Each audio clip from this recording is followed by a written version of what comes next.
आज हम इस वीडियो में बात करने वाले हैं सीबीएसई क्लास 12th के एक इम्पॉर्टेंट चैप्टर केमिकल काइनेटिक्स के पीवाईक्यू, जिसमें हम पढ़ेंगे सीबीएसई के लास्ट 10 इयर्स के पीवाईक्यू। और इसमें हम देखने वाले हैं कि केमिकल काइनेटिक्स यूनिट में से कितने क्वेश्चंस बार बार रिपीट होते हैं, आपके कैसे कैसे क्वेश्चन आते हैं सीबीएसई बोर्ड एग्जाम में। तो चलिए शुरू करते हैं बिना किसी टाइम वेस्टिंग के।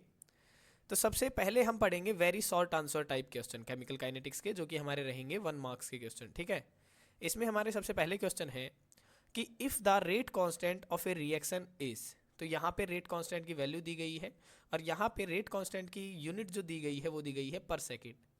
फिर यहाँ पे वो कहता है कि आइडेंटिफाई करो the order of the reaction. तो आपने यहाँ पे याद रखना है कि पर सेकेंड जो यूनिट कभी भी आपको लिखी दिखाई दे जाती है रेट कांस्टेंट की, तो वो जो ऑर्डर होता है रिएक्शन का वो होता ही है फर्स्ट ऑर्डर की रिएक्शन। ठीक है, तो यहाँ पे आपका आंसर आ जाएगा फर्स्ट ऑर्डर रिएक्शन। अब हम नेक्स्ट क्वेश्चन देखते हैं। देखो सेकंड क्वेश्चन है हमारा, define the following term pseudo first order reaction. और ये हमारा 2014 के अंदर आया हुआ था ये क्वेश्चन कि स्यूडो फर्स्ट ऑर्डर रिएक्शन किसे कहते हैं। तो देखो pseudo first order reaction mainly actual में फर्स्ट ऑर्डर की नहीं होती हैं। वो क्या होता है, वो होती तो हायर ऑर्डर की रिएक्शन है, जैसे क्या पता वो सेकंड ऑर्डर की हो, थर्ड ऑर्डर की हो। तो शुरुआत में वो हायर ऑर्डर की रिएक्शन होती हैं, लेकिन कुछ कंडीशंस के दौरान वो किसकी तरह बिहेव करने लग जाती हैं, वो फर्स्ट ऑर्डर की तरह बिहेव करने लग जाती हैं। उन्हें कहा जाता है स्यूडो फर्स्ट ऑर्डर रिएक्शन।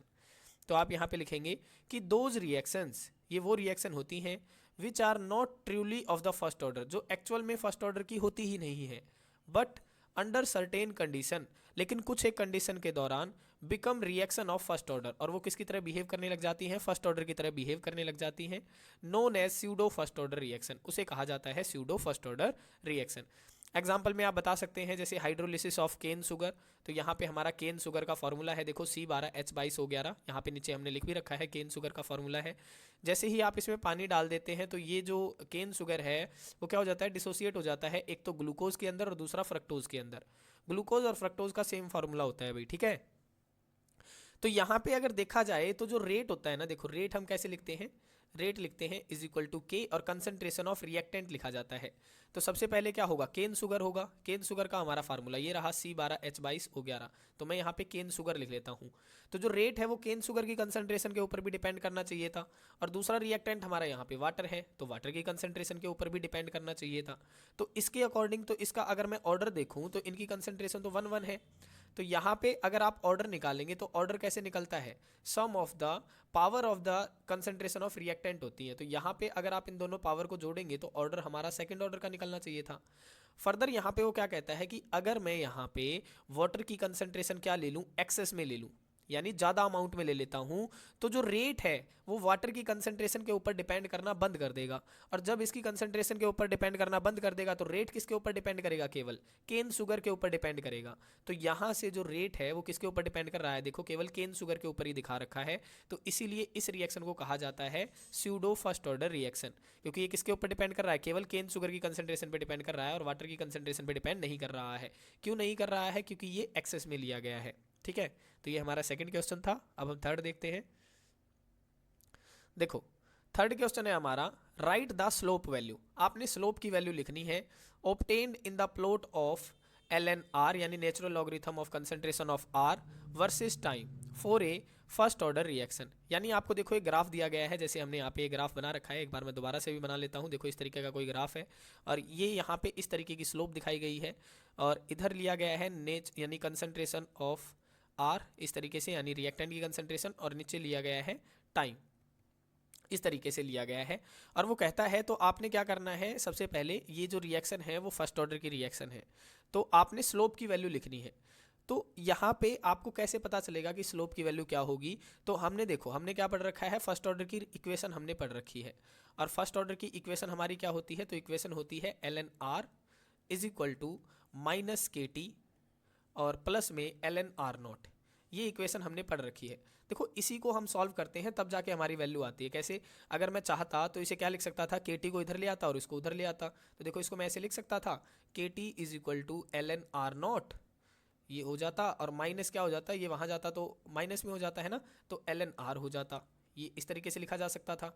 अब हमें पता है नेचुरल लॉगरिथम में एक फार्मूला होता है कि ln a माइनस बी किसके बराबर होता है, ln a अपॉन में b के बराबर होता है, यानी डिवाइड में लिख देते हैं अगर कोई टर्म माइनस में होती है तो इसे ऐसे लिख सकते थे, इनिशियल कंसंट्रेशन डिवाइड में फाइनल कंसंट्रेशन। और यहाँ पे नेचुरल लॉगरिथम की वैल्यू किसके बराबर होती है, तो ये 2.303 लॉग के बराबर होती है, तो इसको ऐसे लिखा जा सकता था 2.303 लॉग ऑफ इनिशियल कंसंट्रेशन और डिवाइड में आ जाता रिमेनिंग कंसंट्रेशन, ऐसा हम लिख सकते थे। तो ये हमारी इक्वेशन किसकी थी, फर्स्ट ऑर्डर की इक्वेशन थी। तो यहाँ पे इसने शॉर्ट फॉर्म में बता दिया कि एज वी नो दैट कि फर्स्ट ऑर्डर की रिएक्शन हमारी ये होती है। तो यहाँ से अगर मैं ग्राफ ड्रॉ करूँ y is equal to m x plus c, तो y एक्सिस पे तो ln r आ जाएगा, जैसे हमने यहाँ पे y एक्सिस पे ये ले लिया है, और x एक्सिस पे क्या आ जाएगा, देखो x एक्सिस पे आ जाएगा टाइम, तो यहाँ पे हमने टाइम ले लिया, और स्लोप m क्या होता है, स्लोप होता है, तो स्लोप क्या है माइनस के, तो यहाँ पे ये रही स्लोप की वैल्यू। तो जब भी स्लोप नीचे की तरफ जाता है ना, इसका वैल्यू, इसका मतलब वैल्यू किस में जाती है, नेगेटिव में जाती है। तो यहाँ पे स्लोप क्या आ जाएगा, स्लोप आपका आ जाएगा माइनस के, ये आ जाएगा। तो देखो यहाँ पे लिख रखा है कि स्लोप की वैल्यू हो जाएगी माइनस के, यानी straight line with negative slope, तो स्ट्रेट लाइन आती है नेगेटिव के अंदर। तो यहाँ पे उसने हमसे यही पूछा था कि स्लोप की वैल्यू बताए कि फर्स्ट ऑर्डर की रिएक्शन है आपके लिए, तो स्लोप की वैल्यू क्या होगी, तो इक्वेशन ये हो गई, तो स्लोप की वैल्यू हमारी माइनस के हो जाएगी। बस यही आंसर आपने देना था। अब हम नेक्स्ट क्वेश्चन देखते हैं। देखो क्वेश्चन नंबर 4 है हमारा कि फॉर ए रिएक्शन, आपको एक रिएक्शन दी गई है जिसमें रिएक्टेंट कन्वर्ट हो रहा है प्रोडक्ट के अंदर, देखो ये कन्वर्ट हो रहा है, और हाफ लाइफ को रिप्रेजेंट कर रखा है टी हाफ से, is observed to be independent of initial concentration of the reactant. कहता है कि हमारे पास में कोई रिएक्शन है जिसमें रिएक्टेंट कन्वर्ट हो रहा है प्रोडक्ट के अंदर, और कहता है कि उसका जो हाफ लाइफ है वो इनिशियल कंसंट्रेशन के ऊपर डिपेंड ही नहीं करता है, रिएक्टेंट की इनिशियल कंसंट्रेशन के ऊपर। तो आप ये बताइए कि वो कौन से ऑर्डर की रिएक्शन होगी। तो आपने ये बात याद रखनी है कि जो जिसमें हाफ लाइफ इंडिपेंडेंट होता है ना इनिशियल कंसंट्रेशन के ऊपर, वो हमारी फर्स्ट ऑर्डर की रिएक्शन होती है। और इसकी हमने रिलेशन भी निकाल रखी है, जब हम ये कंप्लीट चैप्टर पढ़ रहे थे वहाँ पे, तो हमने पढ़ा था कि टी हाफ जो होता है वो 0.693 अपॉन में के होता है। तो यहाँ पे इस वैल्यू के अंदर कहीं भी इनिशियल कंसंट्रेशन की वैल्यू नहीं है, तो नहीं है तो हाफ लाइफ डिपेंड भी नहीं करेगी इसी के ऊपर, तो ये हमारी फर्स्ट ऑर्डर की रिएक्शन हो जाती है। और ये क्वेश्चन आपसे 2017 में पूछा गया था। अब हम नेक्स्ट क्वेश्चन देखते हैं। देखो तो नेक्स्ट क्वेश्चन है हमारा कि फॉर ए रिएक्शन, आपको एक रिएक्शन दी गई है जिसमें a प्लस बी कन्वर्ट हो रहा है प्रोडक्ट के अंदर, and the rate law is given by, और हमें रेट लॉ दे दिया कि रेट इज इक्वल टू के कंसंट्रेशन ऑफ ए की पावर 2 और बी की कंसंट्रेशन की पावर 1, क्योंकि कुछ भी नहीं है तो इसका मतलब हम यहाँ पे 1 मान के चलेंगे, ठीक है। तो आपसे पूछा है कि ऑर्डर ऑफ द रिएक्शन क्या होगा। तो देखो ऑर्डर ऑफ द रिएक्शन निकालने के लिए हमने क्या करना पड़ता है, जो पावर्स होती है ना कंसंट्रेशन ऑफ रिएक्टेंट की, उन्हें जोड़ दिया जाता है। तो यहाँ पे पावर कितनी है, देखो एक तो 2 है और दूसरे की पावर 1 है, तो इनको हम जोड़ देंगे तो हमारा ऑर्डर कितना आ जाएगा, थर्ड ऑर्डर की रिएक्शन आ जाएगी। तो इसने हमसे ऑर्डर पूछा है, तो देखो किस तरीके से लिखेंगे आप कि रेट लॉ हमें दिया गया था, ये हमने लिख दिया। ऑर्डर ऑफ रिएक्शन कैसे निकालते हैं कि सम ऑफ पावर ऑफ कंसंट्रेशन हो जाता है, तो हमने सिर्फ पावर्स को जोड़ना है, तो ये हमने जोड़ दिया, थर्ड ऑर्डर की रिएक्शन बन गई। अब हम नेक्स्ट देखते हैं। देखो नेक्स्ट क्वेश्चन है हमारा कि what is the effect of adding a catalyst on activation energy and Gibbs energy of the reaction.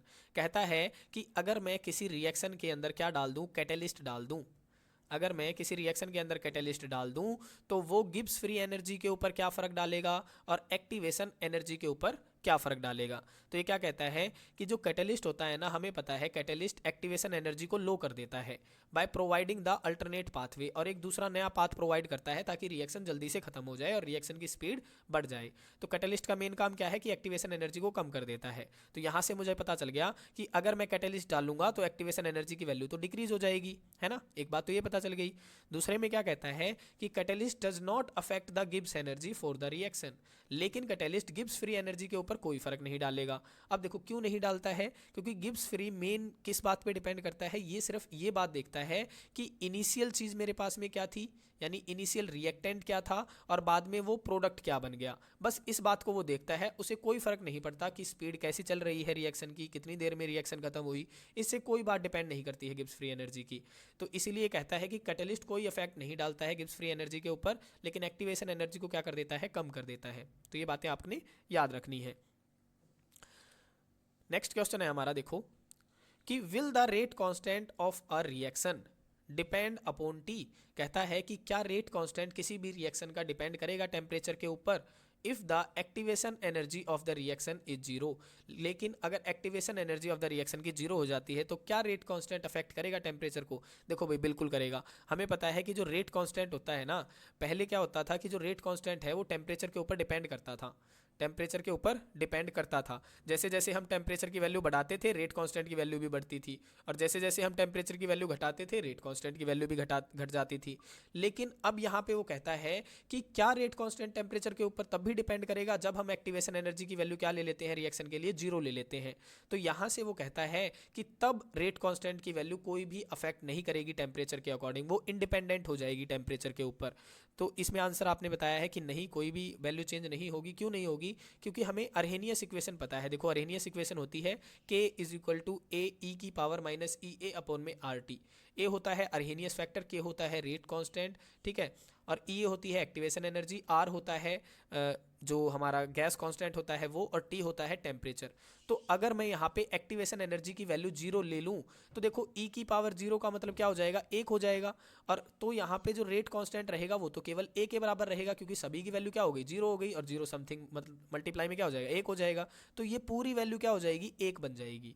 तो रेट कांस्टेंट केवल किस पे डिपेंड कर रहा है, अरहेनियस फैक्टर पे। तो यहाँ पे टेम्परेचर पे तो डिपेंड ही नहीं कर रहा है वो। तो यहीं पे वो कहता है कि rate constant become independent of temperature. तो इस कंडीशन के ऊपर रेट कांस्टेंट क्या हो जाएगा, इंडिपेंडेंट हो जाएगा टेम्परेचर के ऊपर।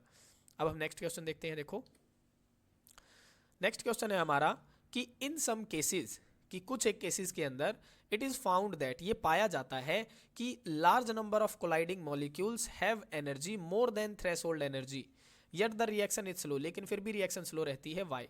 तो देखो यहाँ पे क्या होता है, हमें पता है, देखो हमारे पास में तीन टाइप की एनर्जीज होती हैं रिएक्टेंट के पास में।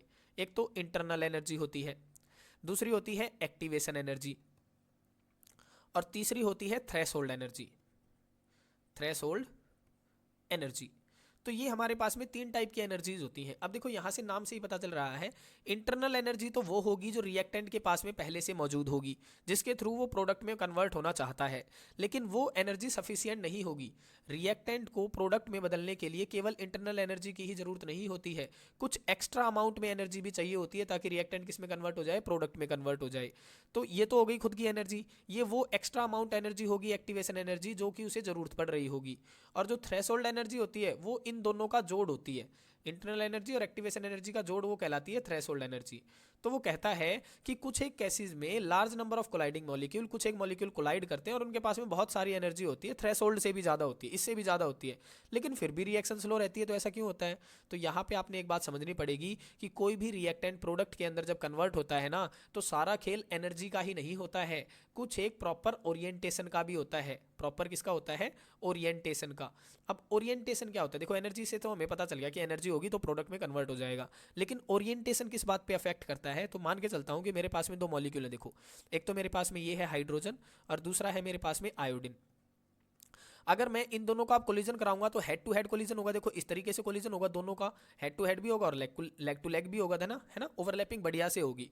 तो यहाँ पे आपका प्रोडक्ट बनेगा, देखो HI और HI दोनों ही केस में आपके प्रोडक्ट बनेंगे। लेकिन अगर मैं यही कोलिजन इस तरीके से कराता, देखो यहाँ पे आप समझो इस बात को, कि अगर मैं मान लेता कि यहाँ पे देखो हाइड्रोजन है और यहाँ पे है आयोडीन, और इनका सॉरी यहाँ पे दो आयोडीन है, तो अगर मैं इनका इस तरीके से कोलिजन कराता, देखो इस तरीके से हेड टू हेड कोलिजन कराता, तो क्या ये अच्छे से कोलाइड कर पाते? नहीं कर पाते, केवल ये वाला हाइड्रोजन और ये वाला आयोडीन ही कंबाइन कर पाता। तो यहाँ पे ये वाला हाइड्रोजन और ये वाला आयोडीन तो रह गया, तो इनका तो प्रोडक्ट नहीं बनेगा, केवल एक ही मॉलिक्यूल मुझे अच्छे से बनता हुआ दिखाई देगा। तो यहाँ पे वो कहता है कि केवल एनर्जी ही रोल अच्छा अदा नहीं करती है, ओरिएंटेशन का होना भी बहुत जरूरी है ज़्यादा अमाउंट में प्रोडक्ट चाहिए होने के लिए।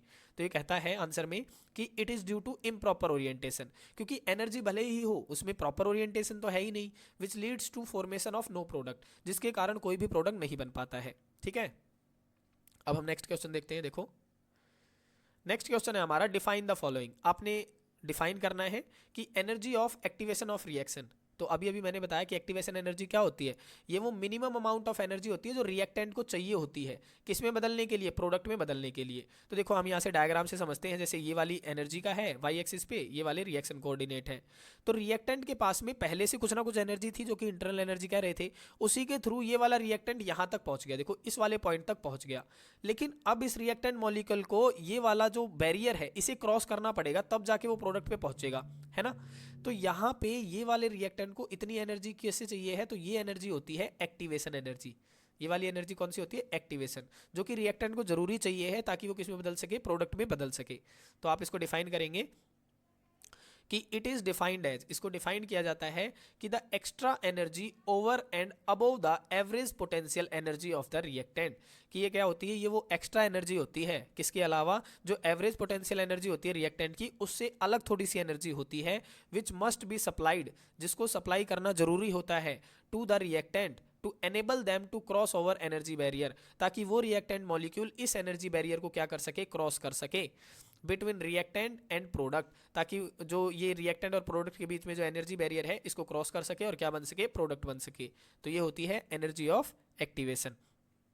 अब हम नेक्स्ट क्वेश्चन देखते हैं। देखो नेक्स्ट क्वेश्चन है हमारा, डिफाइन रेट कांस्टेंट, कि रेट कांस्टेंट को डिफाइन करो। देखो इसको बिल्कुल ही आसान है डिफाइन करना। मान के चलता हूं कि मेरे पास में रिएक्टेंट है और वो किस में कन्वर्ट हो रहा है, प्रोडक्ट में कन्वर्ट हो रहा है, ठीक है। तो रेट लॉ के अकॉर्डिंग जो रेट होता है ना, वो किसके बराबर होता है, के और कंसंट्रेशन ऑफ रिएक्टेंट होता है, इसी के बराबर होगा, है ना।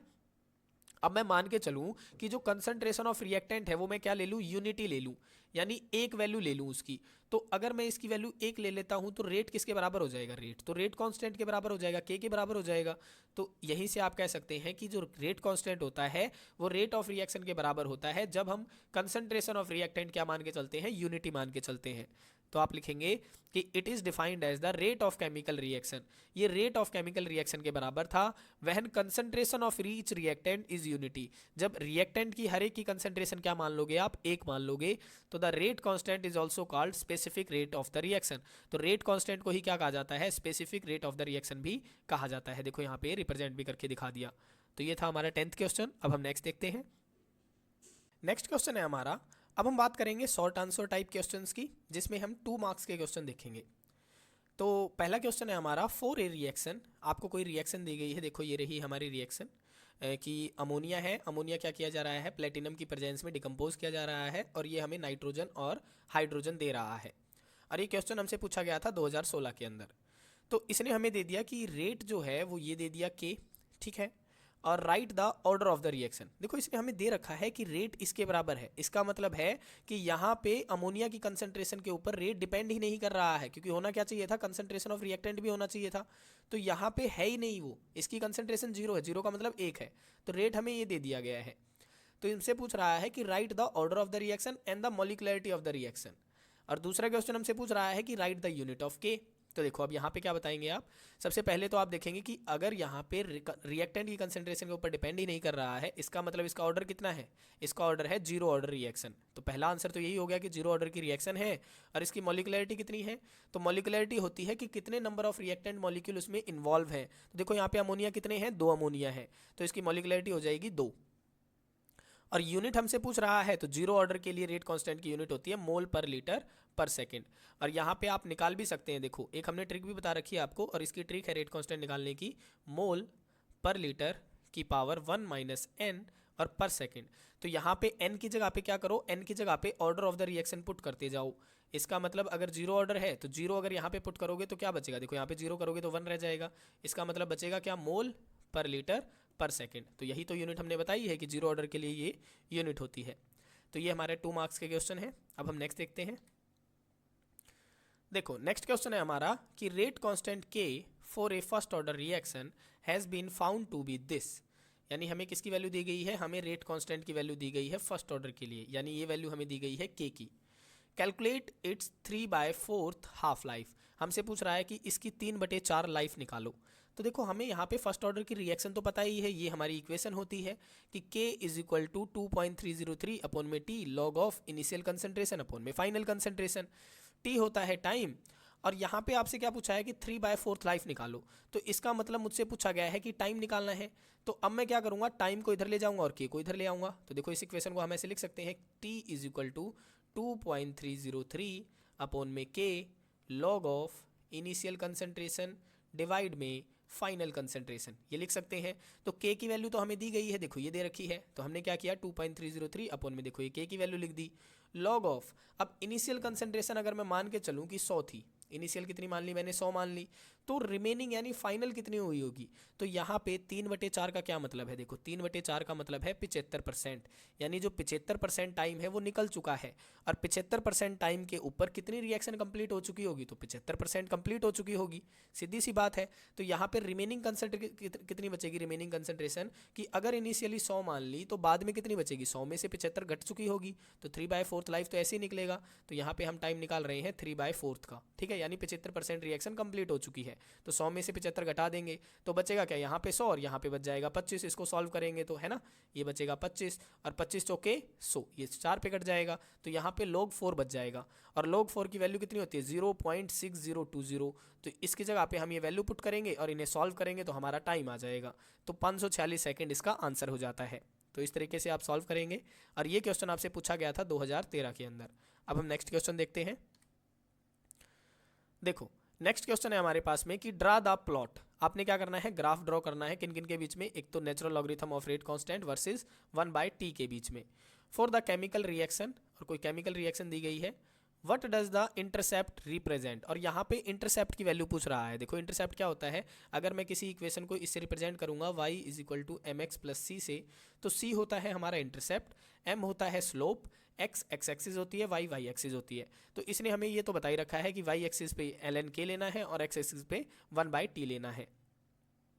तो what is the relationship between slope and E, और हमसे ये भी पूछा है कि इनके बीच में रिलेशन क्या होगी, और ये क्वेश्चन हमसे 2019 के अंदर पूछा गया था। तो देखो यहाँ पे जाहिर सी बात है, अगर उसने हमसे ln k और 1/t के बीच में रिलेशन पूछी है तो आपने यहाँ पे अर्हेनियस इक्वेशन लगानी पड़ेगी, और अर्हेनियस इक्वेशन हमें पता है k = ae⁻ होती है। तो अगर मैं दोनों तरफ क्या ले लूँ, नेचुरल लॉगरिथम ले लूँ, तो नेचुरल लॉगरिथम में यहाँ पे तो लग जाएगा ln k, देखो ये लग गया, और अगर नेचुरल लॉगरिथम मल्टीप्लाई में लगता है, देखो a और e मल्टीप्लाई में है, तो पावर्स क्या हो जाती है, प्लस हो जाती है। देखो मैं यहाँ पे खोल के बताता हूँ, यहाँ पे इस तरीके से k = यहाँ पे तो हमने लगा दिया ln k, और इसके ऊपर जब मैं लगाऊंगा नेचुरल लॉगरिथम ऑफ किसके ऊपर, ae⁻ इसके ऊपर लगाना शुरू कर दो, तो देखो ये तो मल्टीप्लाई में है, मल्टीप्लाई में तो प्लस हो जाती है, देखो ln a प्लस में ln e⁻ ये हो जाएगा। तो अब हम क्या करेंगे, देखो ये तो नेचुरल लॉगरिथम है और ये है एंटी लॉग बोलते हैं इसे, तो इससे ये तो कट जाता है, तो बचेगा क्या, यहाँ पे बच जाएगा ln a माइनस e⁻ बच जाएगा। तो देखो यहाँ पे यही लिख रखी है, डायरेक्ट वैल्यू लिख रखी है सॉल्व करने के बाद में। तो अब हम इसे क्या करते हैं, अब हम इसे रिप्रेजेंट करते हैं y = mx + c से। तो y तो हो गया ln k, क्योंकि इसने कहा है कि ln k तो y एक्सिस होगा, तो ये तो हो गया y एक्सिस पे, देखो ये ग्राफ भी दिखा रखा है, ये हो गया y एक्सिस पे ln k हो गया, ठीक है।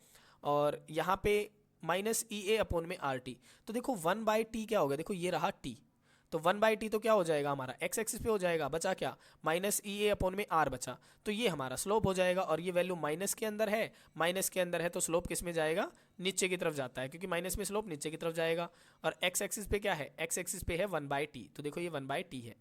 तो यहाँ पे इसने हमसे इंटरसेप्ट पूछा है, तो इंटरसेप्ट क्या हो जाएगा, c की वैल्यू क्या है ln a, तो ये ln a हो गया, स्लोप हो गया -EA/R हो गया, और 1/t क्या हो गया, x एक्सिस पे हो गया। तो ये आपने सारी वैल्यूज इसमें बतानी है। अब हम नेक्स्ट क्वेश्चन करते हैं। नेक्स्ट क्वेश्चन है हमारा कि define half life of A reaction, आपने डिफाइन करना है कि हाफ लाइफ ऑफ रिएक्शन क्या होती है। Right the expression for half life for 0 order reaction और फर्स्ट ऑर्डर रिएक्शन, और आपने एक्सप्रेशन भी याद रखने हैं, यानी इनके फॉर्मूले होते हैं, ठीक है। और ये क्वेश्चन हमसे पूछा गया था 2014 के अंदर। तो इसमें आप बताएंगे कि हाफ लाइफ हम किसे कहेंगे, जब रिएक्शन हमारी आधी कंप्लीट हो चुकी होती है, यानी रिएक्टेंट जो है, अगर हम 100 रिएक्टेंट लेके चलते हैं तो आधे लाइफ के ऊपर आधा जो रिएक्टेंट है यानी 50 रिएक्टेंट क्या हो चुका होता है, कन्वर्ट हो चुका होता है प्रोडक्ट के अंदर। तो आप इसको डिफाइन करेंगे कि the time, half life reaction क्या होती है कि द टाइम, ये वो टाइम होता है इन विच, जिसके अंदर concentration of a reactant is reduce to half of its original value, जिसके अंदर जो कंसंट्रेशन है रिएक्टेंट की वो अपनी ओरिजिनल वैल्यू का आधा कम हो चुकी होती है, is called half life of A reaction, वो हाफ लाइफ कहलाती जाती है, ठीक है। और एक्सप्रेशन आप बताएंगे हाफ लाइफ का, तो 0 ऑर्डर के लिए एक्सप्रेशन होता है T½ = इनिशियल कंसंट्रेशन अपॉन में 2K, ये तो 0 ऑर्डर का होता है, और फर्स्ट ऑर्डर का होता है T½ = 0.693 अपॉन में K। तो ये आपने याद रखने हैं इनके फॉर्मूलाज, ठीक है। अब हम नेक्स्ट देखते हैं। देखो नेक्स्ट क्वेश्चन है हमारा, फॉलोइंग डाटा, हमें कुछ डाटा दिया गया है कुछ एक रिएक्शंस थे। देखो ये हमारी रिएक्शन दी गई है यहाँ पे, और ये डाटा दिया गया है कि जब टाइम जीरो था तो इनकी ये कुछ टाइम दे रखा है कि जब टाइम जीरो था तो इसकी कंसंट्रेशन इतनी थी, यानी ये इनिशियल कंसंट्रेशन है। जब टाइम 300 सेकंड हुआ तो इतनी कंसंट्रेशन हो गई, और जब टाइम 600 सेकंड हुआ तो इतनी कंसंट्रेशन हो गई। तो यहाँ पे इनकी कंसंट्रेशन दे रखी है अकॉर्डिंग टू टाइम। फर्दर वो क्या कहता है कि इस डाटा के अकॉर्डिंग ये पहचानो कि ये फर्स्ट ऑर्डर की रिएक्शन है, इसे प्रूव करो। और दूसरी बात वो हमसे कहता है कि इसकी हाफ लाइफ कैलकुलेट करो। तो देखो डाटा के अकॉर्डिंग आप कैसे बता सकते हैं, तो आपको रिलेशन तो पता ही है फर्स्ट ऑर्डर रिएक्शन की क्या होती है कि K is equal to 2.303 upon में T log of initial concentration upon में फाइनल कंसंट्रेशन, ये तो हमें पता ही है। अब फर्स्ट ऑर्डर की जो रिएक्शन होती है ना, उसके रेट कांस्टेंट की वैल्यू चेंज नहीं होती है टाइम के अकॉर्डिंग। टाइम भले ही चेंज होता रहे लेकिन रेट कांस्टेंट की वैल्यू क्या रहती है, सेम रहती है। तो आपने वही वैल्यू चेक करनी है कि क्या रेट कांस्टेंट की वैल्यू हमारी सेम आ रही है। तो देखो उसने क्या किया, सबसे पहले वो 300 सेकंड के लिए क्या करता है, रेट कांस्टेंट की वैल्यू निकालता है। तो यहाँ पे टाइम की जगह पे तो वो 300 वैल्यू पुट कर देता है, देखो ये कट दी। और इनिशियल कंसंट्रेशन की जगह पे देखो ये 1.6 वाली वैल्यू थी वो पुट कर दी इसने। डिवाइड में रिमेनिंग कंसंट्रेशन की जगह पे कौन सी वैल्यू पुट करी कि बाद में कितनी हो गई, तो देखो 0.8 हो रही थी, है ना। तो यहाँ पे 0.8 वाली वैल्यू पुट कर दी। अब जैसे ही इसे सॉल्व किया इन वाली वैल्यूज को, तो ये तो log 2 आ गया, और log 2 की वैल्यू उसने हमें दे रखी है गिवन के अंदर। तो यहाँ पे वैल्यू पुट करी, इसे सॉल्व किया, तो ये हमारी रेट कांस्टेंट की वैल्यू आ जाती है। देखो 2.3 मल्टीप्लाई में 10 की पावर -3 पर सेकंड। तो ये तो आई 300 सेकंड के लिए। अब वो क्या करता है, अब वो 600 सेकंड के लिए और निकाल के देखता है। देखो 600 सेकंड के लिए कैसे निकालता है, तो देखो टाइम की जगह पे तो उसने 600 सेकंड पुट कर दिया, और इनिशियल कंसंट्रेशन की जगह पे उसने वही 1.6 वाली वैल्यू पुट करी है, देखो ये वाली वैल्यू पुट करी है। और जो रिमेनिंग कंसंट्रेशन है उसने अब 600 सेकंड वाली पुट कर दी। देखो ये वाली जो वैल्यू थी हमारी 0.4 वाली 600 सेकंड पे जो थी वो वैल्यू पुट कर दी। जैसे ही इसको सॉल्व किया log 4 की वैल्यू आ गई, और जैसे ही इन वो वैल्यूज़ को सॉल्व करता है तो यहाँ पे भी रेट कांस्टेंट की वैल्यू वही आती है जो वैल्यू यहाँ पे 300 सेकंड के लिए आ रही थी। इसका मतलब रेट कांस्टेंट की वैल्यू सेम रहती है, और जब रेट कांस्टेंट की वैल्यू सेम रहती है इसका मतलब है कि रिएक्शन किसको फॉलो कर रही है, फर्स्ट ऑर्डर काइनेटिक्स को फॉलो कर रही है। और सेकंड इक्वेशन में उसने हमसे क्या पूछा था, उसने पूछा था कि आपने कैलकुलेट करना है हाफ लाइफ। तो फर्स्ट ऑर्डर के लिए हाफ लाइफ का हमारा फॉर्मूला था T half is equal to 0.693 upon में के, और के होता है रेट कांस्टेंट जो कि हमने अभी निकाला था दोनों केसेस के लिए। तो देखो सेम वैल्यू आई थी, तो यहाँ पे रेट कांस्टेंट की वैल्यू पुट कर दी, सॉल्व किया, हमारे पास में हाफ लाइफ की वैल्यू आ गई। तो इस तरीके से आपने क्वेश्चन क्या करने होते हैं, सॉल्व करने होते हैं। फॉर्मूला बेस्ड क्वेश्चन है तो इन्हें आप याद रखेंगे। अब हम नेक्स्ट क्वेश्चन देखते हैं। देखो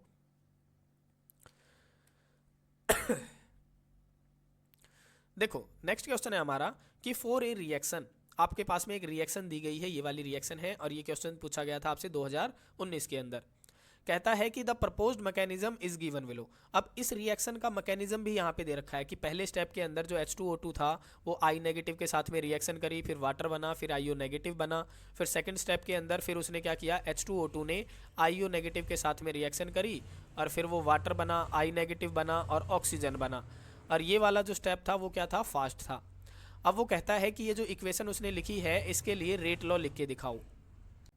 और सेकंड के अंदर वो कहता है कि right overall order of the reaction, और क्या करो फिर इसका ऑर्डर ऑफ द रिएक्शन लिख के दिखाओ। एंड थर्ड क्वेश्चन हमसे पूछता है कि which one is the rate determining step, और इसके अंदर रेट डिटरमाइनिंग स्टेप क्या होगा।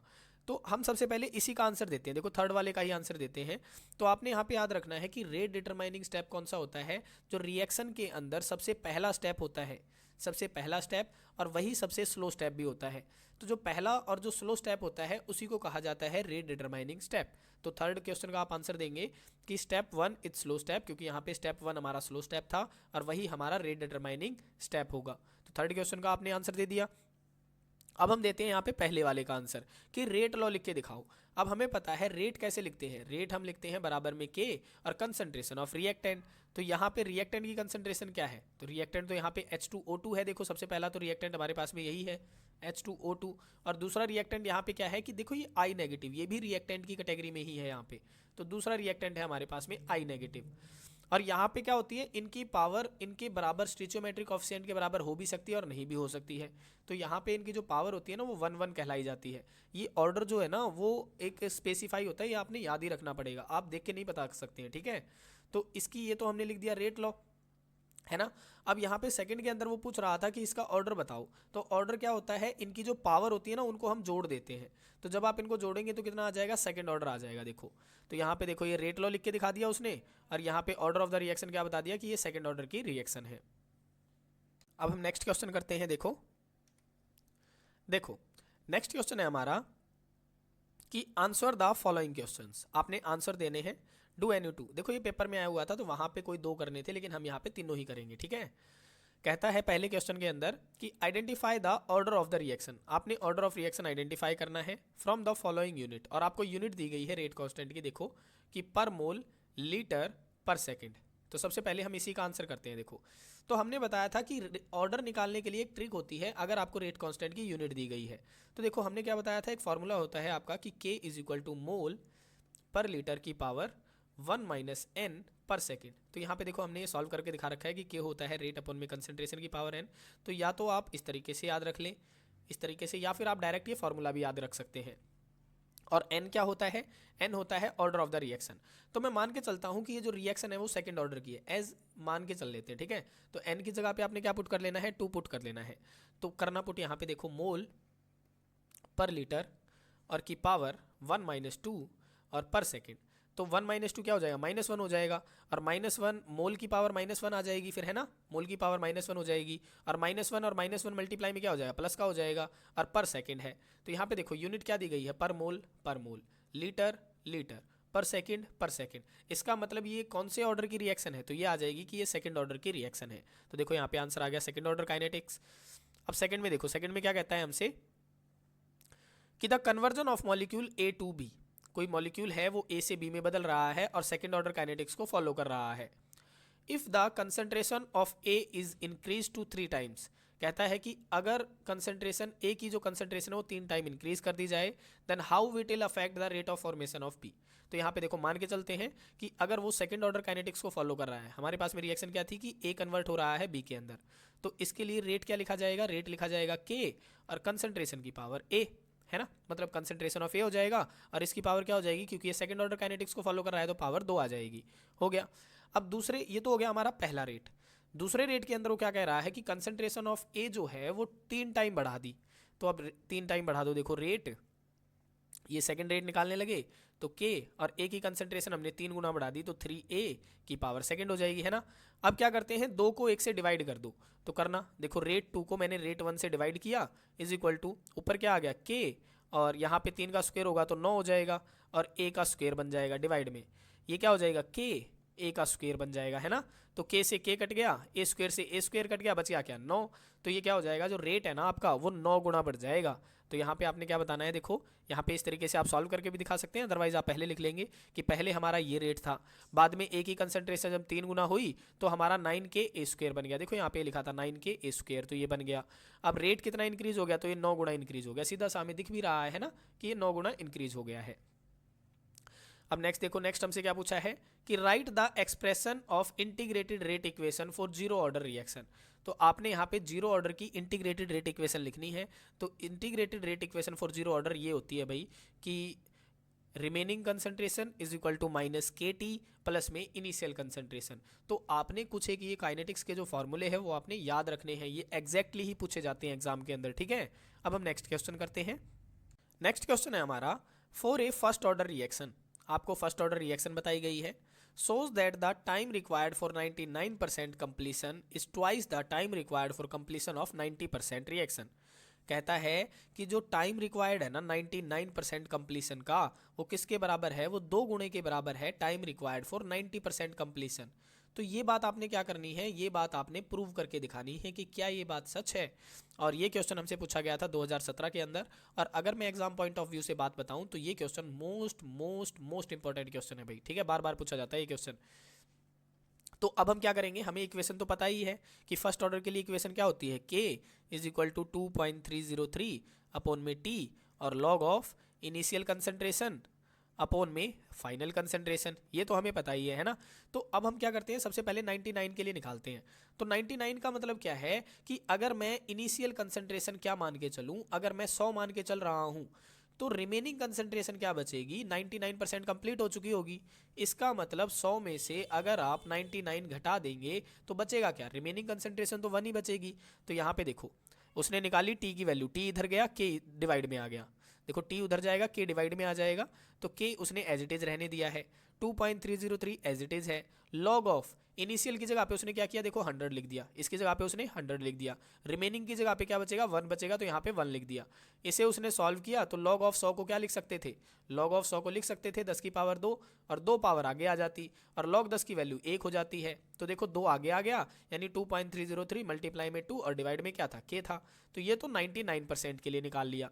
अब उसने क्या किया, 90% के लिए निकाला। तो 90% के लिए क्या होगा, अगर इनिशियल कंसंट्रेशन 100 है तो रिमेनिंग अब क्या बचेगी, 100 में से इसका मतलब 90 तो खत्म हो चुका होगा क्योंकि कंप्लीट हो चुका है, तो 90 घटा दो, बचेगा क्या, 10 बचेगा।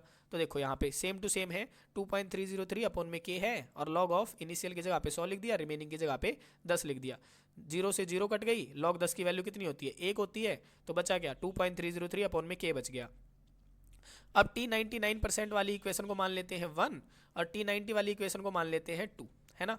अब हम क्या करते हैं, 1 को 2 से डिवाइड कर देते हैं, 1 को क्या करो 2 से डिवाइड कर दो, तो कर दो भैया आसानी से बिल्कुल ही।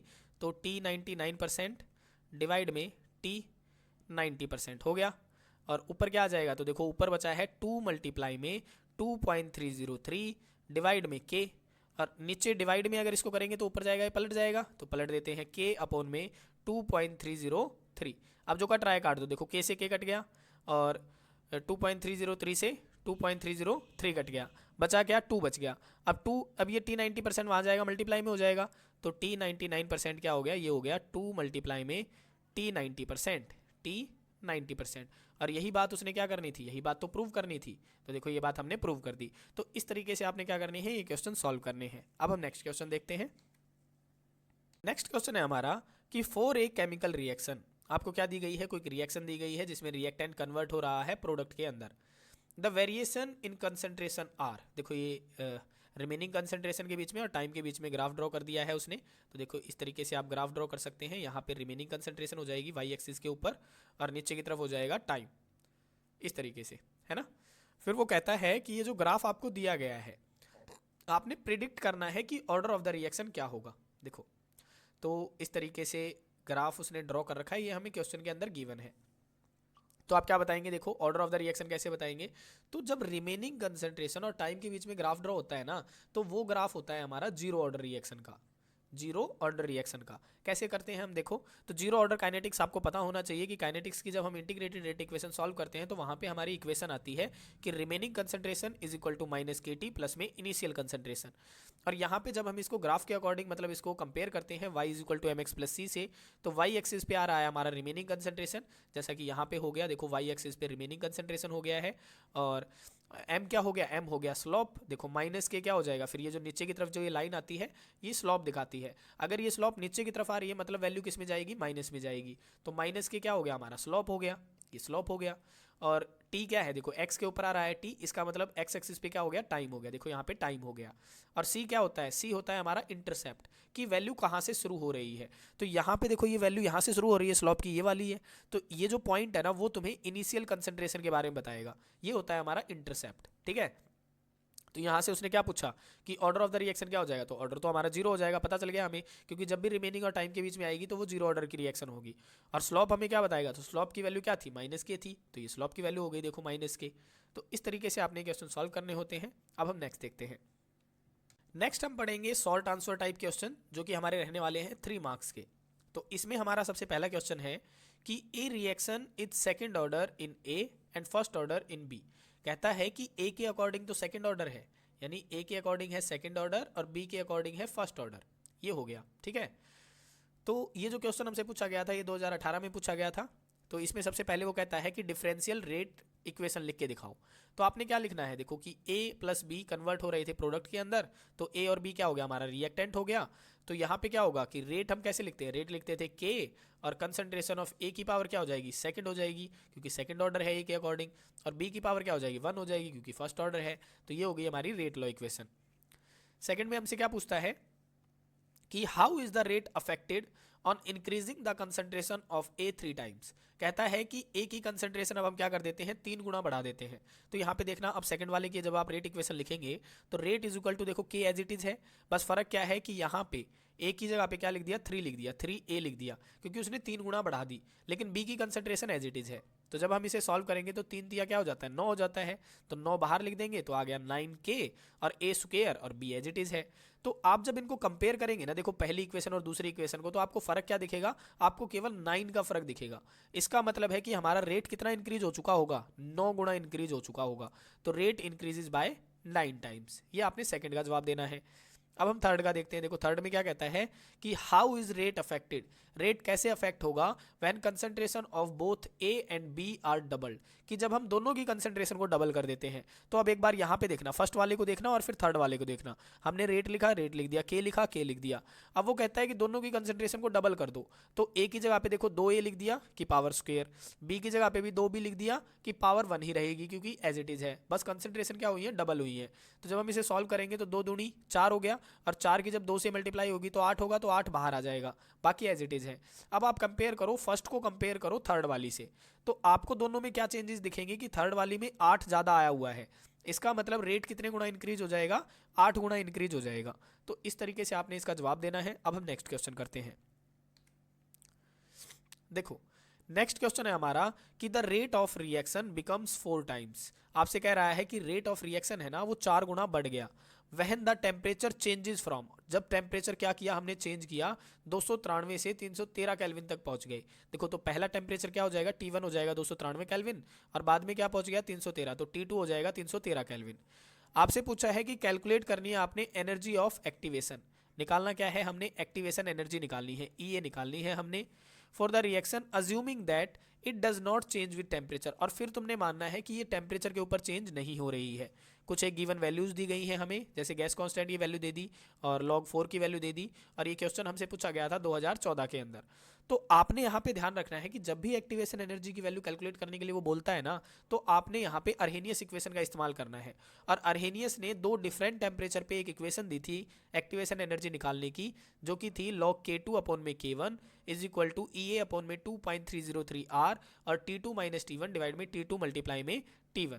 तो ये यहाँ पे क्या होता है, EA एक्टिवेशन एनर्जी है, R गैस कांस्टेंट होता है, और K2 बाय K1 क्या होता है, 2 डिफरेंट रिएक्शन के लिए रेट कांस्टेंट की वैल्यूज होती हैं। तो यहाँ पे हमसे क्वेश्चन में कहा गया है कि रिएक्शन क्या हो गया, 4 गुना जो रेट है वो बढ़ गया जब हमने टेम्परेचर चेंज किया। इसका मतलब यहाँ पे वो कह रहा है कि K2 बाय K1 की वैल्यू क्या है, 4 है। ये बात आपने ध्यान रखनी पड़ेगी। जब भी रेट इंक्रीज होता है और एक्टिवेशन एनर्जी की वैल्यू बात करता है, तो आपने याद रखना है कि जितना रेट इंक्रीज होता है ना वो K2 बाय K1 की वैल्यू बताता है। तो यहाँ पे देखो हमने लिखा है कि K2 बाय K1 की वैल्यू 4 है, और यहाँ पे अगर मैं 4 वैल्यू पुट करूंगा तो log ऑफ 4 बन जाएगा, और log ऑफ 4 की वैल्यू उसने हमें क्वेश्चन में दे रखी थी कि log 4 की वैल्यू ये हो जाएगी। तो इस वैल्यू का पता चल गया हमें, और R की वैल्यू हमें पता है 8.314 होती है, ठीक है। और T2 की वैल्यू मुझे पता चल गई है 313, T1 की वैल्यू पता चल गई है 293। तो अब मुझे सारी वैल्यूज का पता चल चुका है सिवाय EA की। तो सारी वैल्यूज मैं यहाँ पे क्या कर दूंगा, पुट कर दूंगा। तो देखो किस तरीके से पुट करोगे, देखो यहाँ पे हमने सारी वैल्यू पुट कर दी। यहाँ पे log 4 लिख दिया, EA अपॉन में देखो ये 2.303, R की वैल्यू लिख दी हमने, T2 की वैल्यू लिख दी, माइनस में T1 की वैल्यू लिख दी, और यहाँ पे मल्टीप्लाई कर दी। जैसे ही हमने इसे सॉल्व किया, log 4 की वैल्यू यहाँ पे पुट कर दी, मल्टीप्लाई किया तो ये इक्वेशन आ गई, और यहाँ पे इसे माइनस किया तो 20 हो गया, मल्टीप्लाई किया तो 91,709 हो गया। अब यहाँ से हमने EA की वैल्यू निकालनी है, तो ये वैल्यूज़ क्या होंगी, मल्टीप्लाई में चली जाएंगी। देखो ये मल्टीप्लाई में चली गई ये दोनों वैल्यू, और 20 क्या हो जाएगा, डिवाइड में चला जाएगा, तो ये डिवाइड में हो गया। जैसे ही हमने इसको सॉल्व किया तो ये जूल पर मोल इतनी वैल्यू आ गई, और किलो जूल में करेंगे तो 52.86 आ जाएगी। तो इस तरीके से आपने क्वेश्चन सॉल्व करना है। अब हम नेक्स्ट देखते हैं। नेक्स्ट क्वेश्चन है हमारा कि ये फर्स्ट ऑर्डर रिएक्शन आपको क्या दिया गया है, फर्स्ट ऑर्डर रिएक्शन दी गई है। यहाँ से देखो, यहाँ से आपने पता क्या करना है, जैसे ही आपको फर्स्ट ऑर्डर की रिएक्शन वो कह देता है, आपके दिमाग में सीधी इक्वेशन आ जानी चाहिए ये वाली, कि इसकी इक्वेशन होती है K is equal to 2.303 upon में T log of initial concentration upon में फाइनल कंसंट्रेशन। ये वैल्यू आ जानी चाहिए आपके दिमाग में। तो कहता है कि 40% रिएक्शन क्या हो चुकी है, कंप्लीट हो चुकी है। इसका मतलब है कि अगर इनिशियल कंसंट्रेशन 100 होगी तो जो रिमेनिंग कंसंट्रेशन है वो कितनी बचेगी, 100 माइनस 40। इसका मतलब ये कितनी बच जाएगी, 60 बच जाएगी, सीधी सी बात है। तो यहाँ पे आप 100 पुट करेंगे और यहाँ पे 100 माइनस 40 करेंगे तो क्या हो जाएगा, 60 हो जाएगा। तो यहाँ पे जैसे ही हम इन वैल्यूज़ को सॉल्व करेंगे, देखो 100 बाय जैसे 100 माइनस 40 किया तो यहाँ पे 60 हो गया, और इसे जब आप सॉल्व करेंगे तो इसकी वैल्यू होती है 1.6666, ठीक है। तो यहाँ पे देखो अब क्या कहता है कि कंप्लीट इन 80 मिनट, की 40% जो कंप्लीशन हो रहा है वो 80 मिनट में हो रहा है। इसका मतलब हमें यहाँ पे टाइम की वैल्यू दे दी, तो देखो यहाँ पे टाइम की वैल्यू उसने 80 पुट कर दी है यहाँ पे। और यहाँ पे जैसे ही हमने इसको सॉल्व किया है तो यहाँ पे हमारे रेट कांस्टेंट की वैल्यू आ जाएगी। देखो सारी वैल्यूज हमने यहाँ पे पुट कर दी हैं, तो ये आ गई। तो ये जो वैल्यू आई है हमारी किसके लिए आई है, 40% कंप्लीशन के लिए आई है। नेक्स्ट में वो कहता है कि in what time reaction will be 90% complete, कि वो 90% रिएक्शन कितने समय में कंप्लीट होगी। तो अब वो हमसे पूछ रहा है टाइम की वैल्यू निकालो। तो रेट कांस्टेंट की वैल्यू आ गई, फर्स्ट ऑर्डर की रिएक्शन है, तो दोबारा से हम क्या करेंगे, अब यही इक्वेशन दोबारा से लिख देंगे। देखो तो हमने ये लिख दी फर्स्ट ऑर्डर की रिएक्शन कि K is equal to 2.303 upon में T log of initial concentration upon में फाइनल। अब वो हमसे पूछ रहा है 90% की, तो इनिशियल तो हमने मान ली 100 हो जाएगी और रिमेनिंग हमारी कितनी हो जाएगी कि 100 में से अब 90 कम हो जाएगा। तो देखो 100 में से 90 हमने कम कर दिया तो 10 बच गया, है ना। और यहाँ पे टाइम की वैल्यू उसने हमसे पूछी है और K की वैल्यू हमने अभी अभी निकाल ली है। देखो ये वाली ऊपर अभी अभी निकाल ली थी, ये निकाल रखी है। तो यहाँ पे हमने रेट कांस्टेंट की वैल्यू पुट कर दी। और यहाँ पे जब हम इसको सॉल्व करेंगे ना इस वाली टर्म को, तो देखो 0 से 0 कट जाएगा। log 10 की वैल्यू क्या होती है, 1 होती है, तो इसे लिखो या ना लिखो, तो 2.303 अपॉन में T रह जाएगा एज इट इज। और यहाँ पे K की वैल्यू है, हमें निकालनी है टाइम की वैल्यू। तो हम क्या करेंगे, इसको उधर ले जाएंगे, इसको नीचे ले आएंगे। तो देखो ये कर दिया हमने। और जब हम इसे सॉल्व करेंगे तो हमारी टाइम की वैल्यू आ जाएगी कि 361 मिनट। तो इस तरीके से आपने क्वेश्चन सॉल्व करना है। अब हम नेक्स्ट देखते हैं। देखो नेक्स्ट क्वेश्चन है हमारा कि ऑब्जर्व द ग्राफ। आपको देखो ये ग्राफ दिया गया है, इसे आपने ऑब्जर्व करना है। आंसर द फॉलोइंग क्वेश्चन, और इसे देख के आपने आंसर करना है कि इस रिएक्शन का ऑर्डर बताओ। तो देखो जब भी इस तरीके से आपको कोई ग्राफ दिखता है ना कि जहां पे इनिशियल कंसंट्रेशन अपॉन में रिमेनिंग कंसंट्रेशन लॉग आ जाता है और टाइम के बीच में आपको ग्राफ दिखता है, तो आपको पता है ये इक्वेशन आपको कहाँ दिखाई दी थी, फर्स्ट ऑर्डर के अंदर दिखाई दी थी। देखो K is equal to 2.303 upon में T log of initial concentration upon में रिमेनिंग कंसंट्रेशन। तो अगर मैं यहाँ पे इस लॉग वाले टर्म की वैल्यू निकालता हूँ तो ये T वहाँ पे मल्टीप्लाई में जाएगा और ये वाला डिवाइड में चला जाएगा। देखो ये चला गया यहाँ पे डिवाइड में। अब इससे हमें क्या पता चला कि ये वाली इक्वेशन तो हमें क्या दिखी थी, फर्स्ट ऑर्डर में दिखी थी। तो इसका मतलब ये रिएक्शन कौन से ऑर्डर की है, फर्स्ट ऑर्डर काइनेटिक्स को फॉलो करती है। पहले का जवाब हमें मिल गया। अब आप सेकंड में देखें कि what is the slope of the curve, कि ये जो स्लोप की वैल्यू है ना, देखो ये वाली जो स्लोप जा रही है, देखो ये बिल्कुल सीधी जा रही है, तो इसकी वो वैल्यू हमसे पूछता है। तो यहाँ पे जो आपकी ये रिलेशन आई है ना, रिलेशन क्या है, ये देखो लॉग ऑफ इनिशियल कंसंट्रेशन यानी R0 डिवाइड में remaining concentration is equal to KT upon में 2.303, ये आई है ना। तो इसको हम कंपेयर करते हैं y is equal to m x plus c से। देखो y is equal to m x plus में सी, इसे कंपेयर करेंगे तो y एक्सिस पे तो आपकी ये आ गई, देखो ये आ गई। अब x एक्सिस पे उसने हमें क्या दिया है, टाइम दिया है। इसका मतलब ये क्या है, ये तो है x एक्सिस और बाकी की जो बची हुई चीजें हैं वो क्या आ जाएंगी, आपकी स्लोप के अंदर आ जाएंगी। इंटरसेप्ट आपका क्या रहेगा, 0 रहेगा, इसीलिए 0 से स्टार्ट कर रहा है। देखो ये इंटरसेप्ट की वैल्यू होती है और बाकी की चीजें किसकी वैल्यू है, m की, यानी स्लोप की वैल्यू है। तो यहाँ पे देखो स्लोप की वैल्यू क्या आ गई, k अपॉन में 2.303, ये आ गई स्लोप की वैल्यू। तो यहाँ से हमें स्लोप का पता चल गया। अब नेक्स्ट देखो, नेक्स्ट में कहता है कि what is the relationship between K and T half. तो इसकी रिलेशन बता दो क्या होती है, 0.693 अपॉन में K होती है। तो ये इस तरीके से आपने कुछ ये फार्मूलाज आपने याद रखने हैं, उसी के बिहाफ पे आप ये बता सकेंगे कि कौन से ऑर्डर की रिएक्शन है। ग्राफ को देख के भी आपने पता करना होता है। अब हम नेक्स्ट क्वेश्चन देखते हैं।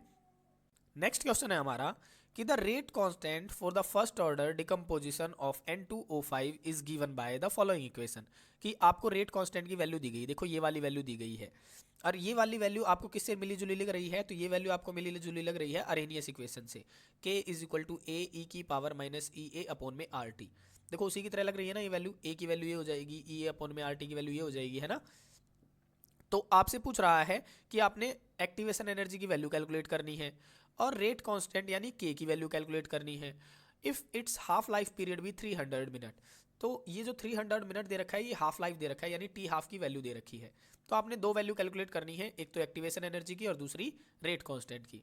तो सबसे पहले हमें जो ये इक्वेशन दी गई है हम यहाँ पे इसको दोबारा लिख लेंगे, देखो ये दोबारा लिख लिया और इसे कंपेयर करेंगे अर्हेनियस इक्वेशन से, जो कि हमारी होती है k इज इक्वल टू ए ई की पावर माइनस ई ए अपॉन में आर टी। कंपेयर करो इन दोनों को, देखो तो k की वैल्यू तो k की वैल्यू है। अब देखो ये वाली जो टर्म है ये किसके बराबर आ रही है, a के बराबर आ रही है ना, क्योंकि a के जगह पे लिखी हुई है। e एज इट इज है, देखो e भी एज इट इज है और ये माइनस ई ए अपॉन में आर टी किसके बराबर आ रहा है, माइनस 25,000 डिवाइड में t के बराबर आ रहा है। इसका मतलब माइनस ई ए अपॉन में आर टी की वैल्यू किसके बराबर है, माइनस 25,000 अपॉन में t के बराबर है। कंपेयर कर लिया हमने।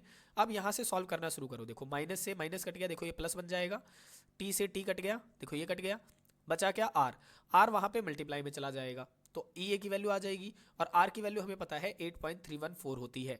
तो यहाँ पे देखो ये मल्टीप्लाई में चला गया, इसे सॉल्व किया तो ये वैल्यू जूल में आ गई और इसे किलो जूल में करोगे तो डिवाइड बाय 1000 कर दो तो एक्टिवेशन एनर्जी की वैल्यू आ गई हमारी 207.85 किलो जूल पर मोल आ गई। पहला पॉइंट हमसे क्लियर हो गया। दूसरे में हमसे पूछ रहा है कि रेट कांस्टेंट की वैल्यू निकालो। तो रेट कांस्टेंट की वैल्यू के लिए हमें क्या दिया गया है, टी हाफ की वैल्यू दी गई है और हमें फर्स्ट ऑर्डर के लिए इक्वेशन पता है टी हाफ की क्या होती है 0.693 अपॉन में के होती है। तो के की वैल्यू निकालिए, के उधर ले जाओ, टी हाफ इधर ले जाओ और वैल्यू पुट कर दो। तो देखो कैसे होगा, देखो यहाँ पे हमने इक्वेशन लिख ली है, यहाँ पे टी हाफ उधर ले गए, के इधर है तो के को उधर ले जाओ और टी हाफ को नीचे ले आओ। तो टी हाफ की वैल्यू हमने यहाँ पे पुट कर दी, सॉल्व किया तो यहाँ पे रेट कांस्टेंट की वैल्यू आ गई। तो इस तरीके से आपने ये क्वेश्चन सॉल्व करने होते हैं। अब हम नेक्स्ट क्वेश्चन करते हैं। देखो देखो नेक्स्ट क्वेश्चन है हमारा कि how will the rate of the reaction be affected. कहता है कि रेट ऑफ द रिएक्शन कैसे अफेक्ट होगा जब हम, सबसे पहले पॉइंट में कहता है कि surface area of the reactant is reduced, कि अगर मैं सरफेस एरिया को कम कर दूं तो रेट क्या अफेक्ट होगा। तो ये कहता है कि when surface area of reactant is reduced, अगर सरफेस एरिया को आप कम कर देंगे रिएक्टेंट के, then the rate of the reaction is reduced, तो रेट ऑफ रिएक्शन भी क्या हो जाएगा, स्लो हो जाएगा। सेकंड क्वेश्चन हमसे पूछता है कि catalyst is added in a reversible reaction, कि अगर हम रिवर्सिबल रिएक्शन के अंदर कैटलिस्ट डाल दें तो क्या रेट ऑफ रिएक्शन अफेक्ट होगा। तो अब इसमें देखो क्या कहता है कि फॉर रिवर्सिबल रिएक्शन, की जो रिवर्सिबल रिएक्शन होती है ना, जो फॉरवर्ड और बैकवर्ड दोनों में चलती है, catalyst increases the speed of the reaction, catalyst का तो सेम काम है, वो स्पीड को बढ़ा देता है तो वो स्पीड बढ़ा देगा in both forward and reverse direction, दोनों में ही बढ़ा देगा, which help in attaining equilibrium faster, जो कि क्या करेगी, ये जो इक्विलिब्रियम आ जाता है ना जब रिएक्टेंट और प्रोडक्ट की कंसेंट्रेशन क्या रहेगी, सेम रहेगी, तो ये उसे अक्वायर करने में मदद करेगा, बहुत जल्दी ले आएगा उसको। तो ये कहता है वो। थर्ड क्वेश्चन हमसे कहता है कि temperature of the reaction is increased, कि अगर टेम्परेचर बढ़ा दे तो क्या होगा। तो इससे तो हमें पता ही है, टेम्परेचर बढ़ाओगे तो रेट ऑफ रिएक्शन क्या हो जाती है, मेनली डबल हो जाती है ना। तो कहता है कि विद इंक्रीज इन टेम्परेचर, जैसे ही हम टेम्परेचर बढ़ाएंगे, kinetic energy of molecule increases, kinetic energy बढ़ जाएगी, मॉलिक्यूल जल्दी जल्दी मूवमेंट करने लग जाएंगे, and number of affective collision increases, तो अफेक्टिव कॉलिजन भी बढ़ेगा जिसके कारण इंक्रीज इन रिजल्ट, मतलब रेट जो होगा वो इंक्रीज हो जाएगा। तो इस तरीके से आपने इन क्वेश्चंस के आंसर देने हैं और ये क्वेश्चन हमसे पूछा गया था 2020 के अंदर। अब हम नेक्स्ट क्वेश्चन करते हैं। देखो नेक्स्ट क्वेश्चन है हमारा, the decomposition of ammonia on platinum surface is zero order reaction. देखो उसने हमें क्या कह दिया कि डिकम्पोजिशन हो रहा है अमोनिया का और ये जो रिएक्शन है हमारी जीरो ऑर्डर की रिएक्शन है और इसके लिए हमें रेट कांस्टेंट की वैल्यू दी गई है ये 4 मल्टीप्लाई में 10⁻⁻3। How long it will take to reduce initial concentration of ammonia from this to this। कहता है कि इनिशियल कंसेंट्रेशन इतनी है 0.1 मोलर, तो उसको बदलना है 0.064 मोलर में बदलना है, तो कितना समय लगेगा। तो सबसे पहले आपको क्या करना है, यहाँ पे जीरो ऑर्डर की रिएक्शन की इक्वेशन पता होनी चाहिए, जो कि इक्वेशन होती है हमारी K is equal to initial concentration minus remaining concentration upon में T, ये हमारा फॉर्मूला होता है। तो यहाँ पे इनिशियल कंसेंट्रेशन की वैल्यू देखो ये दे रखी है, रिमेनिंग कंसेंट्रेशन की वैल्यू हमें ये दे रखी है और टाइम की वैल्यू हमसे पूछ रखी है और जो रेट कांस्टेंट की वैल्यू है हमें ये दे रखी है। देखो तो हमने टाइम निकालना है तो टाइम उधर ले जाएंगे, के डिवाइड में ले आएंगे तो सारी वैल्यूज पुट कर देंगे। देखो इनिशियल कंसेंट्रेशन की वैल्यू पुट कर दी, रिमेनिंग की पुट कर दी और डिवाइड में हमने रेट कांस्टेंट की वैल्यू पुट कर दी। हमने इसमें से इसको माइनस किया तो ये वैल्यू आ गई 0.036 डिवाइड में के की वैल्यू एज इट इज़ है। जब हमने इसको सॉल्व किया तो हमारे पास में आंसर निकल के आता है 9 सेकेंड। इसका मतलब 9 सेकेंड के अंदर जो अमोनिया की कंसेंट्रेशन है 0.1 वो किस में बदल जाएगी, 0.064 मोलर के अंदर बदल जाएगी। नेक्स्ट क्वेश्चन में पूछा था। अब हम नेक्स्ट क्वेश्चन करते हैं। देखो नेक्स्ट क्वेश्चन है हमारा, ए फर्स्ट ऑर्डर रिएक्शन, हमें फर्स्ट ऑर्डर की रिएक्शन दी गई है, इज 50% कंप्लीटेड और वो 50% कंप्लीट हो चुकी है। इसका मतलब आधी रिएक्शन कंप्लीट हो चुकी है और कितने समय में, 40 मिनट में तो वो कंप्लीट होती है 300 केल्विन टेम्परेचर के ऊपर, और आधी रिएक्शन कंप्लीट होती है 20 मिनट में कितने टेम्परेचर के ऊपर, 320 केल्विन के ऊपर। यानी मुझे अलग अलग टेम्परेचर दे दिया। देखो अगर मैं टेम्परेचर लेके चलता हूँ 300 केल्विन तो रिएक्शन आधी कंप्लीट होगी 40 मिनट में, और अगर मैं टेम्परेचर लेके चलता हूँ 320 केल्विन तो रिएक्शन कंप्लीट हो जाती है 20 मिनट में, आधी कंप्लीट हो जाती है। तो आपसे पूछा है एक्टिवेशन एनर्जी। तो यहाँ पे आपको ध्यान रखना है कि अगर एक्टिवेशन एनर्जी आपसे पूछा गया है और आपको दो डिफरेंट टेम्परेचर्स दिए गए हैं तो फॉर्मूला आपने ये वाला लगाना है, log ऑफ K2 अपॉन में K1 is equal to EA upon में 2.303 R मल्टीप्लाई में T2 माइनस T1 अपॉन में T1 इंटू T2। तो ये होती है हमारी Arrhenius equation for two different temperature to calculate the activation energy. अब बात आ जाती है कि यहाँ पे K2 और K1 की वैल्यू कैसे आई। तो उसने हमें दिया है फर्स्ट ऑर्डर रिएक्शन, और फर्स्ट ऑर्डर रिएक्शन के लिए टी हाफ निकालने का फॉर्मूला हमें पता है 0.693 अपॉन में K, है ना। तो सबसे पहले हम क्या करते हैं, K1 निकालते हैं, तो टी हाफ हम यहाँ पे पुट करते हैं। तो K1 कैसे निकलेगा, पहले टेम्परेचर पे हमारा 300 केल्विन दिया गया है, उस पर 50% कंप्लीट हो रही है रिएक्शन। तो K1 निकाला हमने, टी हाफ पुट कर दिया, देखो पहले 40 मिनट है ना। तो इस पे जैसे ही हमने पुट किया, ये देखो K वहाँ चला गया, टी हाफ यहाँ चला गया, वैल्यू हमने पुट कर दी, तो ये आ गया हमारा 0.017 पर मिनट। अब हमने सेकंड वाले के लिए किया, जो हमारे पास में टी हाफ दे रखी थी, जब हमने टेम्परेचर बढ़ाया तो सेकंड वाला हो गया हमारा K2। तो यहाँ पे हमने 20 पुट किया तो हमारे पास में ये वैल्यू आ गई। अब दोनों वैल्यू हमारे पास में आ चुकी है, तो K2 की वैल्यू भी पता चल गई, K1 की वैल्यू भी पता चल चुकी है, R की वैल्यू हमें गिवन है, देखो ये रही 8.314। T2 की वैल्यू मुझे पता चल गई है कि T2 था हमारा 320 और T1 हमारा कितना था 300। तो सारी वैल्यू हमें पता चल चुकी है सिवाय EA के। तो सारी वैल्यू पुट कर देंगे और एक्टिवेशन एनर्जी की वैल्यू निकाल लेंगे। तो देखो किस तरीके से पुट करोगे आप।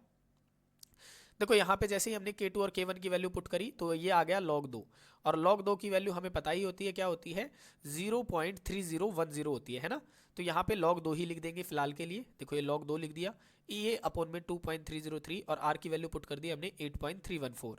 T2 की वैल्यू 320 माइनस में 300 कर दिया, डिवाइड में 320 मल्टीप्लाई में 300 कर दिया, इसे सॉल्व किया 20 आ गया, इसे सॉल्व किया 96,000 आ गया, मल्टीप्लाई किया तो log 2 की वैल्यू हमें पता ही है 0.3010 होती है। तो यहाँ पे अब E की वैल्यू कैलकुलेट करने के लिए ये सारी वैल्यू वहाँ पे मल्टीप्लाई में जाएंगी। तो देखो ये वैल्यू हमने 0.301 पुट कर दी log 2 की, मल्टीप्लाई में ये भी मल्टीप्लाई में चला गया, और ये 8.314 ये भी मल्टीप्लाई में चला गया, 96,000 ये भी मल्टीप्लाई में चला गया, डिवाइड में क्या आ जाएगा, ये जो 20 बचा है ये डिवाइड में चला गया। हमने जैसे ही इसे सॉल्व किया ये जूल के अंदर वैल्यू आ जाती है हमारी, और किलो जूल के अंदर जब आप निकालेंगे तो इसे 1000 से डिवाइड कर देना, ये वैल्यू आपकी किलो जूल के अंदर आ गई 27.66, और यही हमसे क्वेश्चन में पूछा था।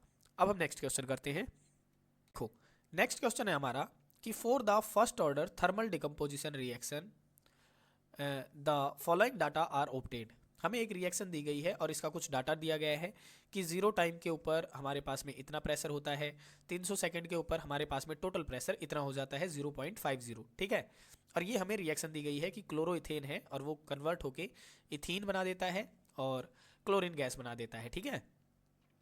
और यहाँ पे हमारे पास में कुछ वैल्यूज दी गई हैं log 2 की, log 4 की और log 3 की, और ये क्वेश्चन हमसे 2016 में पूछा गया था, और आपने कैलकुलेट करना है रेट कांस्टेंट, यानी K की वैल्यू कैलकुलेट करनी है फर्स्ट ऑर्डर रिएक्शन के लिए। तो आपने यहाँ पे ये बात ध्यान रखनी है कि फर्स्ट ऑर्डर रिएक्शन के लिए अगर थर्मल डिकम्पोजिशन की बात हो रही है और सारी चीज़ें किसमें है, गैस के अंदर है और प्रेशर के अंदर बातें चल रही हैं, तो फर्स्ट ऑर्डर की इक्वेशन क्या होती है, हमें पता है K is equal to 2.303 upon में T log of initial concentration upon में फाइनल होती है। लेकिन जब भी गैसेस की बात आती है और प्रेशर की बात आती है तो हम प्रेशर में लेके चलते हैं इनिशियल प्रेशर अपॉन में रिमेनिंग प्रेशर, कि बाद में कितना प्रेशर हुआ, शुरुआत में कितना प्रेशर था। तो शुरुआत वाले प्रेशर की वैल्यू तो हमें पता है कि ये रही 0.30, बस हमें बाद वाले प्रेशर की वैल्यू निकालनी है कि बाद में कितना होगा, क्योंकि ये तो इसने डायरेक्ट टोटल प्रेशर दे रखा है, तो वो वैल्यू हमें निकालनी है। तो पी नॉट की वैल्यू हमें पता है, टाइम की वैल्यू भी हमें पता है कि टाइम कितना कह रहा है, वो देखो यहाँ पे 300 सेकंड कह रहा है, तो इसकी वैल्यू भी मुझे पता है। तो सिर्फ बात आती है कि मुझे पी टी की वैल्यू निकालनी है। तो आप इसको कैसे निकालेंगे, देखो तो सबसे पहले आप मान लेते हैं कि इनिशियल प्रेशर की वैल्यू तो इतनी ही थी, तो ये तो थी ही, हमें दिख रहा था, देखो ये रहा इनिशियल प्रेशर की वैल्यू, है ना। फिर वो कहता है कि अगर 300 सेकंड टाइम के ऊपर मान लेते हैं कि x जो प्रेशर है ना वो क्या हो गया, वो डिकम्पोज हो गया, इस मॉलिक्यूल का जो क्लोरोइथेन है उसका डिक्रीज हो गया।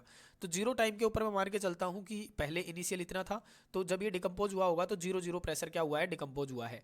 लेकिन 300 सेकंड के ऊपर मैं x ATM प्रेशर मान लेता हूँ कि इतना घटा होगा, तो इसका भी इतना ही घटा होगा और इसका भी इतना ही घटा होगा, है ना। तो अब मैं क्या करता हूँ, 300 सेकंड के ऊपर टोटल प्रेशर की वैल्यू निकाल के देखता हूँ। तो 300 सेकंड के ऊपर टोटल प्रेशर की वैल्यू तो यही आएगी जब मैं इन तीनों वैल्यूज को क्या कर दूंगा, जोड़ दूंगा, वही क्या होगी, वही तो टोटल प्रेशर की वैल्यू होगी। तो यहाँ पे मैंने इन तीनों वैल्यूज को जोड़ दिया, देखो ये जोड़ दिया। तो अब यहाँ पे देखेंगे कि माइनस एक्स से तो x कट गया, बचा क्या 0.30 जमा में x बच गया, तो ये वैल्यू आ गई, ये आ गई 300 सेकंड के ऊपर टोटल प्रेशर की। लेकिन यहाँ पे मुझे क्वेश्चन के अंदर दिया गया था कि 300 सेकंड के ऊपर टोटल प्रेशर की वैल्यू तो 0.50 होती है। तो यहाँ पे अब उसने क्या किया कि 0.50 को इसके बराबर पुट कर दिया, कर दिया दोनों के बराबर पुट, और यहाँ से x की वैल्यू निकाल ली। अब जैसे ही उसने x की वैल्यू निकाल ली उसे यहाँ पे पुट कर दिया कि रिमेनिंग प्रेशर क्या बचेगा। तो देखो 0.30 में से जब आप 0.20 को माइनस करेंगे तो 0.10 एटीएम आ जाएगा। तो यही वो प्रेशर आया है जो रिमेनिंग प्रेशर है हमारा। अब हमारे पास में पीटी की वैल्यू भी आ चुकी है, यानी रिमेनिंग प्रेशर की वैल्यू आ चुकी है, उसे हम यहाँ पे पुट कर देंगे। अब हमारे पास में सभी की वैल्यू आ चुकी है और रेट कांस्टेंट की वैल्यू आप निकाल लेंगे। तो देखो यहाँ पे आप फॉर्मूले के अंदर पुट करेंगे। अब कैसे, देखो टाइम की वैल्यू पुट कर दी, इनिशियल प्रेशर की वैल्यू पुट कर दी, रिमेनिंग प्रेशर की वैल्यू पुट कर दी। इसे सॉल्व किया, log 3 आया, log 3 की वैल्यू होती है 0.4771। इसे सॉल्व किया आपने, ये आ गई आपके पास में रेट कांस्टेंट की वैल्यू। तो इस तरीके से आपने क्वेश्चन सॉल्व करना है। अब हम नेक्स्ट क्वेश्चन करते हैं। देखो नेक्स्ट क्वेश्चन है हमारा कि इन द गिवन रिएक्शन, हमें एक रिएक्शन दी गई है जो कि है a प्लस में 3b is equal to T C, इसमें कन्वर्ट हो रहा है। हमें दिया गया है rate of formation of c, यानी c के बनने का रेट ऑफ फॉर्मेशन हमें दिया गया है ये 2.5 मल्टीप्लाई में 10⁻⁻⁴ मोल पर लीटर पर सेकेंड। और आपने कैलकुलेट करना है रेट ऑफ रिएक्शन और rate of disappearance of b। और ये क्वेश्चन हमसे 2020 के अंदर पूछा गया है।